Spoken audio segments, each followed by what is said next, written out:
Assalamualaikum warahmatullahi wabarakatuh. Perkenalkan, nama saya Reza Resita Dewi, NIM E2019-2221.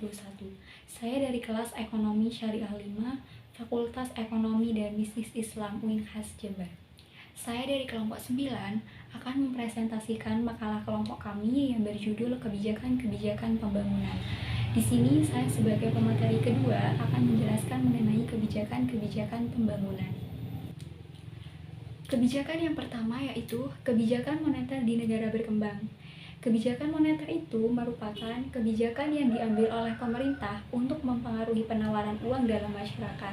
Di negara-negara berkembang, biasanya kebijakan moneter yang diambil tersebut mempunyai kemampuan yang sangat terbatas dalam mencapai tujuan mempengaruhi pengeluaran masyarakat ke arah yang dikehendaki.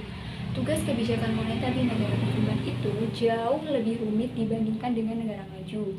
Hal tersebut disebabkan oleh dua faktor. Yang pertama yaitu kebutuhan modal untuk pembangunan sering menyebabkan pemerintah itu meminjam secara berlebihan kepada bank sentral karena terbatasnya pendapatan pemerintah.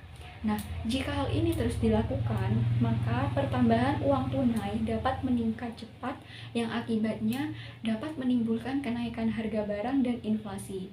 Nah, yang kedua itu disebabkan oleh kegiatan ekspor dan impor sangat rentan menimbulkan inflasi di negara-negara berkembang karena fluktuasi harga bahan mentah. Naik turunnya pendapatan ekspor sangat berpengaruh terhadap kestabilan perekonomian. Maka dari itu, Bank Sentral bertanggung jawab dalam mengawasi perkembangan valuta asing dan kegiatan ekspor dan impor. Dalam kebijakan moneter, terdapat beberapa macam kebijakan yang diterapkan, yaitu yang pertama dengan mengubah tingkat cadangan minimal bank-bank komersial. Bank komersial di sini maksudnya yaitu jenis bank yang menyediakan jasa seperti menerima deposito dan memberikan pinjaman usaha dan produk-produk investasi dasar. Yang kedua dengan mengubah suku bunga dari pinjaman bank sentral kepada bank-bank komersial. Yang ketiga dengan mengadakan operasi pasar terbuka. Nah, yang terakhir yaitu dengan menentukan prioritas dari jenis-jenis pinjaman yang dapat diberikan oleh bank-bank komersial kepada para nasabahnya. Yang selanjutnya yaitu kebijakan fiskal di negara berkembang. Kebijakan fiskal merupakan kebijakan yang diambil pemerintah untuk mengatur pengeluaran dan pendapatannya yang bertujuan mengusahakan tersedianya kesempatan kerja tanpa menimbulkan inflasi.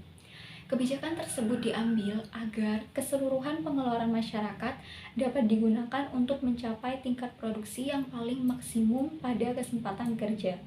Maka kebijakan fiskal yang diambil yaitu dengan menaikkan pajak pendapatan rumah tangga dengan harapan agar pendapatan yang dibelanjakan untuk konsumsi masyarakat itu akan berkurang atau mengurangi tingkat konsumsi masyarakat dengan membayar pajak. Yang kedua yaitu dengan mengurangi pengeluaran pemerintah sehingga pendapatan dapat lebih besar daripada pengeluaran. Nah, kebijakan fiskal yang lainnya yaitu dengan memberikan perangsang fiskal incentives pada bidang usaha tertentu di daerah-daerah tertentu. Nah, perangsang fiskal ini diberikan kepada perusahaan-perusahaan yang memberikan pinjaman modal yang bersyarat ringan, pembebasan pembayaran pajak sementara, mempercepat depresiasi barang-barang modal, dan membebaskan pajak impor terhadap bahan-bahan mentah yang digunakan. Nah, hal tersebut bertujuan untuk efisiensi dalam penggunaan sumber daya dan merangsang pembentukan modal. Nah, yang terakhir yaitu kebijakan pembangunan menurut ekonomi Islam.